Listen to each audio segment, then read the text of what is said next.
Shalom Talmidim. Here's the vocabulary from Chapter 3 of Seow's grammar. The words this week are all verbs with a few nouns related to them. Hafak, hafak, to turn or overturn.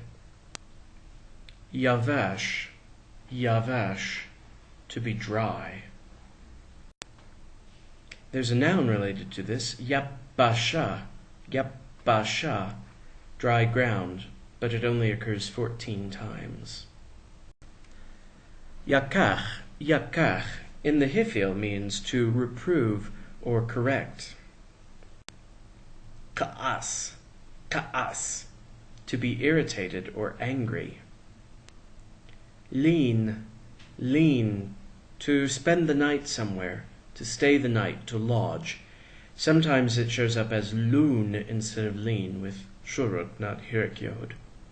But many of these two vav yod verbs have somewhat inconsistent forms anyway. And there's a noun, malon, malon, a place to spend the night. Nowadays it would be a hotel.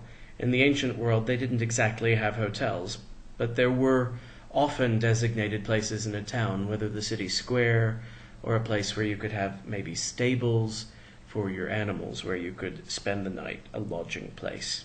This noun only occurs 8 times.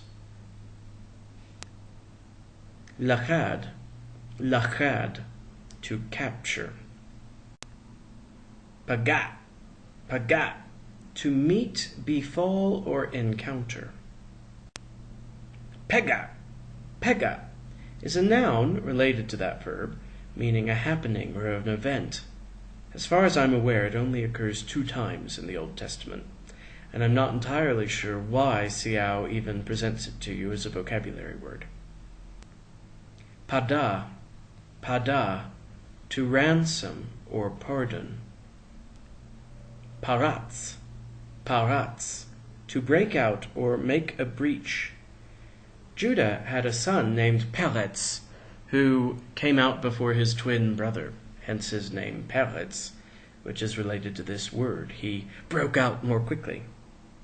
Or, remember when Uzzah touches the ark as David's trying to bring it into Jerusalem the first time, and the Lord's anger rushes out against him. The place where it happens, where Uzzah dies, was called Peretz Uzzah, the breaking out against Uzzah.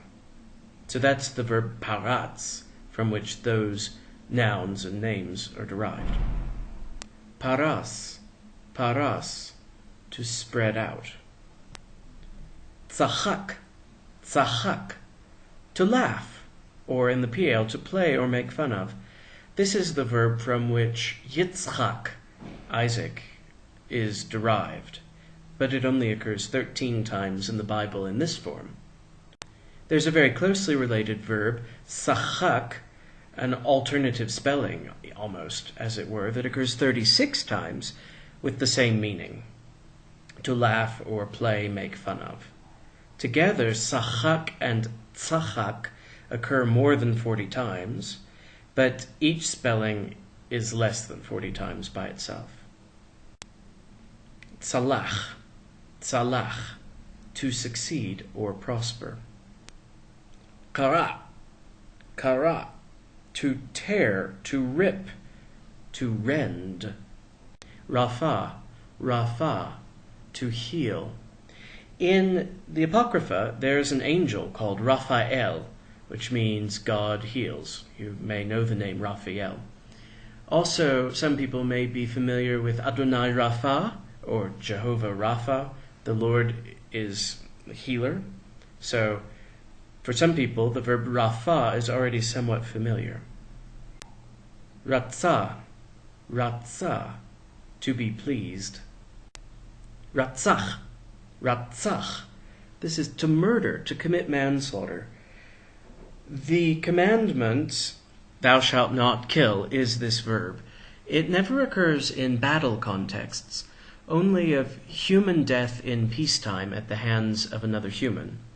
So it's not about killing animals or about killing in war. It is about premeditated or unpremeditated killing of another human being in peacetime.